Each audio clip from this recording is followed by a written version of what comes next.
बच्चों, आपका स्वागत है साइंस जीवी चैनल पे।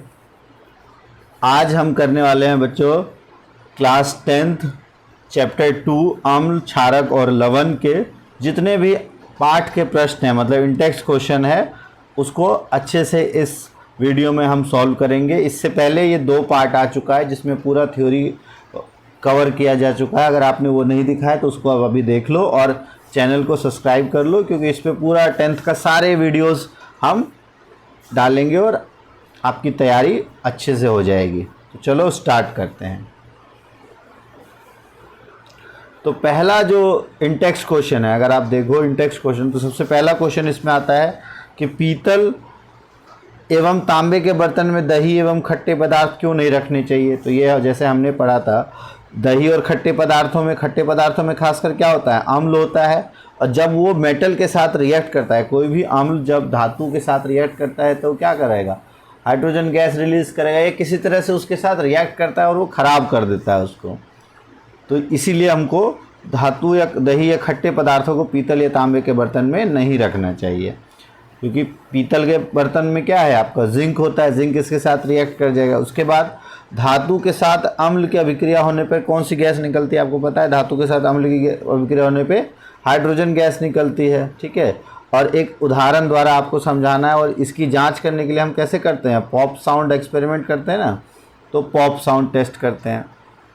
उसके बाद है, कोई धातु यौगिक ए हाइड्रोक्लोरिक अम्ल के साथ अभिक्रिया करता है तो बुदबुदाहट उत्पन्न होती है, और जब वो जलती हुई मोमबत्ती को बुझा देती है। तो आपने ये एक्सपेरिमेंट किया था जब न्यूट्रलाइजेशन का किया था हमने, कि जब HCl के साथ हम सोडियम हाइड्रोजन कार्बोनेट NaHCO3 का टेस्ट करते हैं, तब क्या होता है, कार्बन डाइऑक्साइड गैस निकलती है ना। जब HCl का इसके साथ टेस्ट किया जाता है तब कार्बन डाइऑक्साइड गैस निकलती है, जो ये क्या है, ये आग को बुझाने का काम करती है।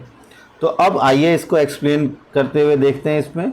तो पहला क्वेश्चन जो था, पीतल एवं तांबे के बर्तन में खट्टे पदार्थ क्यों नहीं रखने चाहिए। क्योंकि दही में मौजूद लैक्टिक अम्ल होता है और तांबे के बर्तनों के साथ अभिक्रिया करके विषैला या हानिकारक यौगिक बनाते हैं, जिस कारणवश खाने लायक नहीं रह जाते। दूसरा था, जल के साथ अभिक्रिया, धातु के साथ अभिक्रिया करने पर अम्ल कौन सी गैस देता है, तो हाइड्रोजन गैस देता है। उदाहरण के द्वारा समझाना है आपको। यहाँ आप ये कट कर लो, यहाँ HCl कर लो, और HCl जब जिंक के साथ रिएक्ट करेगा तो हो जाएगा zinc chloride ZnCl2 and plus hydrogen gas. ठीक है, और हाइड्रोजन गैस के टेस्ट के लिए हम पॉप साउंड एक्सपेरिमेंट करते हैं। ये वाला बेस के साथ भी जब रिएक्ट करता है तब भी हाइड्रोजन गैस देता है, लेकिन यहाँ पर क्योंकि क्वेश्चन में अम्ल है तो अम्ल आपका ये HCl और plus zinc gives ZnCl2 plus H2। और जब आप बैलेंस करोगे, देखो यहाँ 2 हाइड्रोजन तो यहाँ 2 HCl हो जाएगा। और पॉप साउंड एक्सपेरिमेंट से हम इसको टेस्ट कर सकते हैं। उसके बाद ये था, तनु हाइड्रोक्लोरिक अम्ल के साथ कोई अभिक्रिया करता है तो बुदबुदाहट और बुझा देती है, तो बुझाती है तो आपको पता है कार्बन डाइऑक्साइड। ठीक है, अब कैल्शियम कार्बोनेट भी अगर रिएक्ट करे तो भी ये हो सकता है। और उत्पन्न यौगिकों में कैल्शियम क्लोराइड है, तो कैल्शियम क्लोराइड है, इसका मतलब जो हमारा ये था कैल्शियम कार्बोनेट था, और इसके लिए संतुलित समीकरण लिखना है तो ये आप लिख सकते हैं। जो हमने किया था, अगर आप क्वेश्चन देखो, अगर ये नहीं दिया होता, यहाँ ये क्वेश्चन नहीं दिया होता, ये सिर्फ यहीं तक रहता, तब आप सोडियम हाइड्रोजन कार्बोनेट भी कर सकते थे। परंतु यहाँ पर आपको दिया हुआ है कि इन यौगिकों में एक कैल्शियम हाइड्रोक्साइड भी है, तो क्योंकि कैल्शियम क्लोराइड भी है, तो क्योंकि कैल्शियम का एक प्रोडक्ट बना है, तो इसका मतलब जो हमारा यौगिक ए है वो कैल्शियम से रिलेटेड होना चाहिए, और कार्बन डाइऑक्साइड निकला है तो कार्बन और ऑक्सीजन भी होना चाहिए, तो कैल्शियम में हो जाता है कैल्शियम कार्बोनेट। तो कैल्शियम कार्बोनेट ये एक क्षार होता है, जब भी इसका रिएक्शन करते हैं, ये आपका जब HCl के साथ रिएक्ट करते हैं तो ये सॉल्ट बनाता है, कार्बन डाइऑक्साइड गैस और पानी रिलीज करता है। अगला है पेज 27 पे, HCl SNO3 आदि जलीय विलयन में अम्लीय अभिलक्षण क्यों प्रदर्शित करता है। तो अम्लीय अभिलक्षण मतलब अम्लीय गुण क्यों प्रदर्शित करता है जल में, और जबकि अल्कोहल और ग्लूकोज जैसे यौगिक नहीं करते। तो अम्लीय अभिलक्षण या अम्लीय गुण कोई भी पदार्थ कब दिखा पाता है, जब वो जल के अंदर H+ आयन बना पाता है, जिसके कारण अम्लीय अभिलक्षण या अम्लीय गुण को प्रदर्शित कर पाता है। लेकिन अल्कोहल और ग्लूकोज जैसे यौगिकों में H+ आयन नहीं बनता है, जिसके कारण ये अम्लीयता के अभिलक्षण प्रदर्शित नहीं करता है। यही क्वेश्चन था पहला। उसके बाद है, अम्ल का जलीय विलयन क्यों विद्युत का चालन करता है, वही सेम उसके कारण, क्योंकि अभी हम एक्सप्लेन करके देखेंगे। फिर भी अगर आप पहले इसको खुद कोशिश करो कि क्या होना चाहिए, फिर उसके बाद आंसर देखा करो। तो क्यों करता है चालन, क्योंकि उसमें आयंस के फॉर्म में रहता है, H+ और वाटर के साथ मिलकर H3O+ बना लेता है हाइड्रोनियम आयन, और आयंस के फॉर्म में, इसीलिए ये कर पाता है। शुष्क हाइड्रोक्लोरिक एसिड लिटमस पत्र के साथ रंग क्यों नहीं देता है, क्योंकि ये इसमें लिटमस पत्र के साथ H+ आयंस ये नहीं दे पाता है। उसके बाद है अम्ल को तनुकृत करते समय यह क्यों अनुशंसित किया जाता है कि अम्ल को जल में मिलाना चाहिए, ना कि जल को अम्ल में। ये भी हमने डिस्कस किया था कि ऐसा इसलिए नहीं किया जाता है क्योंकि बहुत अधिक मात्रा में ऊर्जा निकलती है, एक्सोथर्मिक या ऊष्माक्षेपीय रिएक्शन होता है, और बहुत ज़्यादा ऊष्मा निकलने के कारण वो फैल सकता है, टूट सकता है कांच जिसमें रखा हो। फिर है अम्ल के विलयन को तनुकृत करते समय H3O+ की सांद्रता कैसे प्रभावित होती है, तो धीरे धीरे H3O+ की सांद्रता जो है वो कम होती जाती है, पानी जितना ज़्यादा मिलाओ।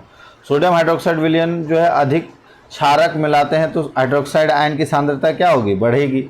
ठीक है, इसको दोबारा देख लेते हैं अच्छे से। तो अम्ल का जलीय विलयन क्यों विद्युत का चालन करता है, क्योंकि उसके अंदर H+ आयंस उत्पन्न कर पाता है, इसलिए विद्युत धारा का प्रवाह होता है। शुष्क हाइड्रोक्लोरिक अम्ल जल की अनुपस्थिति में H+ आयंस नहीं बना पाता है HCl से, और इसीलिए जल की उपस्थिति में ही HCl से H+ आयंस बनते हैं, और इसीलिए जल की उपस्थिति में ही वो लिटमस पत्र का रंग देता है, शुष्क में नहीं देगा। अगला है अम्ल को तनुकृत करते समय यह क्यों अनुशंसित करते हैं कि अम्ल को जल में मिलाना चाहिए। अब जैसे हमने डिस्कस किया कि अम्ल को जल में मिलाना चाहिए, ना कि जल को अम्ल में, क्योंकि जल को सांद्र अम्ल में मिलाने से तीव्र अवरिज्ञा करता है और इसके दुष्परिणाम हो सकते हैं, बिखर सकता है, बहुत ज़्यादा गैस निकलती है, बहुत ज़्यादा हीट निकलती है या ऊर्जा निकलती है, और हमें कभी भी जल में अम्ल नहीं मिलाना चाहिए, हमें कभी भी जल को अम्ल में नहीं मिलाना चाहिए, हमेशा अम्ल को जल में मिलाना चाहिए। ठीक है, अब है अम्ल के विलयन को तनुकृत करते समय हाइड्रोनियम आयन होता है H3O+, इसकी सांद्रता कैसे प्रभावित होती है, तो जैसे जैसे अम्ल के अंदर हम जल बढ़ाएंगे हाइड्रोनियम आयन की सांद्रता कम हो जाती है। इसका छठा क्वेश्चन था, सोडियम हाइड्रोक्साइड विलयन में क्षारक मिलाएंगे तो इसकी सांद्रता बढ़ जाती है। अब ये अगला हमारा है, इसमें अच्छा ये एक इम्पॉर्टेंट मैंने यहाँ ले लिया, पिछली बार छूट गया था। अब ये कुछ इम्पॉर्टेंट एसिड्स हैं जो आपको पता होने चाहिए, इससे रिलेटेड क्वेश्चन आता है। जैसे सिरका में एसिटिक अम्ल होता है, दूध में या दही जो खट्टा दूध है उसमें लैक्टिक अम्ल, संतरे में सिट्रिक अम्ल, नींबू में भी सिट्रिक अम्ल, इमली के अंदर होता है टार्टरिक अम्ल। यहाँ से क्वेश्चन ज़रूर आता है, इसको ध्यान से कर लेना है। चींटी के डंक में होता है मिथेनोइक अम्ल, टमाटर में होता है ऑक्जेलिक अम्ल, नेटल के डंक में होता है मिथेनोइक अम्ल, मधुमक्खी का भी डंक होता है उसमें मिथेनोइक अम्ल होता है, ये ध्यान रखना। अब अगर इन टेक्स्ट क्वेश्चन की बात करें हम, तो दो विलयन है ए बी, ए का पीएच मान 6 है, बी का पीएच मान 8 है। हाइड्रोजन आयन की सांद्रता अधिक किसमें होगी, और कौन अम्लीय कौन क्षारक। बहुत आसान है, जिसका 6 है वो हो जाएगा अम्लीय, जिसका 8 है वो हो जाएगा क्षारीय। जो अम्लीय होगा उसमें हाइड्रोजन आयन की सांद्रता अधिक होगी, जो क्षारीय होगा उसमें कम होगी। आयन की सांद्रता का विलयन की प्रकृति पर क्या प्रभाव पड़ता है, अगर इसकी सांद्रता अधिक है तो जो है ये अम्ल होता है, इसकी सांद्रता कम है तो क्षार होता है। कितने से कम, तो ये 10⁻⁷ इतनी सांद्रता होती है। अब है क्या क्षारीय विलयन में H+ आयन उत्पन्न होते हैं, बिल्कुल उत्पन्न होते हैं, लेकिन अम्ल के मुकाबले बहुत कम होते हैं। और वहाँ क्षारीय क्यों होते हैं, वहाँ क्योंकि OH- आयंस अधिक बनते हैं। अभी आगे करेंगे हम। उसके बाद किसान खेत की मृदा को किस परिस्थिति में कैल्शियम ऑक्साइड, बुझा हुआ चूना या चौक का, ये तीनों है क्या है, ये क्षार है। तो जब अम्लीय हो जाता है मिट्टी तब उसको ट्रीट करने के लिए, उसको सही करने के लिए इसका इस्तेमाल किया जाता है। अब आगे देखते हैं। तो पहला था कि हमारे पास ए बी विलयन है, ए का पीएच मान 6 है, बी का पीएच मान 8 है। तो चूंकि पीएच मान 6 है, 7 से कम है तो ये अम्ल है। पीएच मान 8 है, 7 से अधिक है तो ये तो अम्ल हो गया, और ये आपका क्षार, ये क्षारक जिसे हम कहते हैं, ये क्षार हो गए। उसके बाद नेक्स्ट है, और किसमें, जिसमें अम्ल है उसमें H+ की सांद्रता अधिक है। उसके बाद है H+ आयन की सांद्रता का विलयन की प्रकृति पर क्या प्रभाव पड़ता है। हाइड्रोजन आयन की सांद्रता बढ़ती है तो विलयन और अधिक अम्लीय हो जाता है। और अगर आपसे pH का ऊपर पढ़ेंगे तो जैसे जैसे हाइड्रोजन प्लस बढ़ेगा, हाइड्रोजन आयन बढ़ेंगे, pH की वैल्यू जो है वो कम होती जाएगी। ठीक है, ये ध्यान रखना, pH के व्युत्क्रमानुपाती होता है। उसके बाद है क्या क्षारकीय विलयन में H+ आयन उत्पन्न होते हैं बिल्कुल होते हैं, लेकिन उनकी सांद्रता जो हमने पढ़ा OH- आयन से कम होती है। इसे हम कहते हैं हाइड्रोक्सिल आयन और इसलिए वो क्षारीय होते हैं। अगला क्वेश्चन है, कोई किसान बिना बुझा हुआ चूना, ये कैल्शियम ऑक्साइड CaO, ये पानी के साथ रिएक्ट करके कैल्शियम हाइड्रोक्साइड बनाता है, कैल्शियम हाइड्रोक्साइड CaOH2। ये चौक क्या होता है आपका, कैल्शियम कार्बोनेट CaCO3। तो ये तीनों क्या है, एक तरह से क्षारीय प्रवृत्ति के हैं। तो जब हमारी मिट्टी अम्लीय हो जाती है और अनुपयुक्त हो जाती है खेती के लिए, तब उसकी क्षारकता बढ़ाने के लिए ये तो चूना या बुझा हुआ चूना या कैल्शियम हाइड्रोक्साइड, ये चौक का उपयोग किया जाता है। अब आगे देखते हैं, ये बहुत इंपॉर्टेंट, ये वाला इंटेक्स्ट क्वेश्चन बहुत इंपॉर्टेंट है। यहाँ से आपका 90% चांस रहता है एक नए क्वेश्चन आने के। तो ये वाला तो आपको भूल कभी नहीं करना, भूल कभी छोड़ना नहीं है, सारे आपको अच्छे से करने हैं। कैल्शियम ऑक्सीक्लोराइड बहुत आसान है, इसे हम ब्लीचिंग पाउडर कहते हैं। उस पदार्थ का नाम बताइए जो क्लोरीन के साथ करके विरंजक चूर्ण बनाता है। यही विरंजक चूर्ण यही है, और किसके साथ बनाता है वो अभी हम पढ़ेंगे, हमने किया भी था।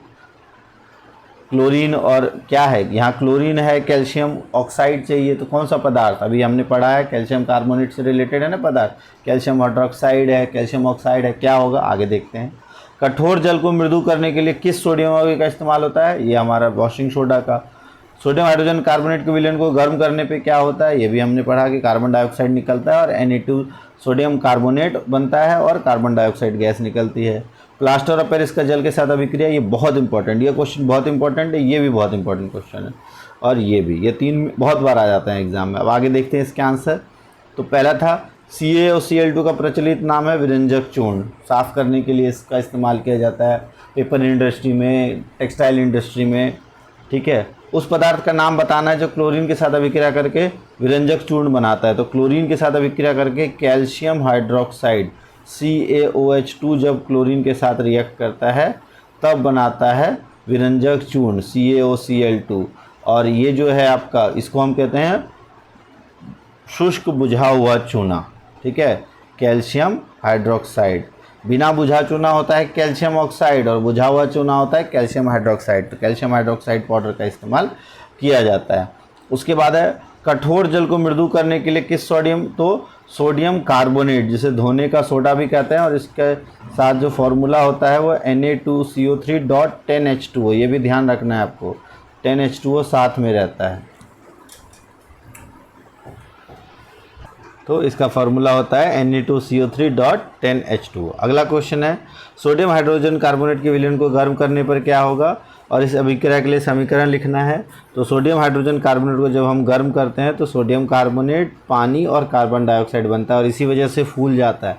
जो आप मीठा सोडा इस्तेमाल करते हो ना खाने में, खाने के बाद वो फूल जाता है ना, वो इसी कारण से फूलता है।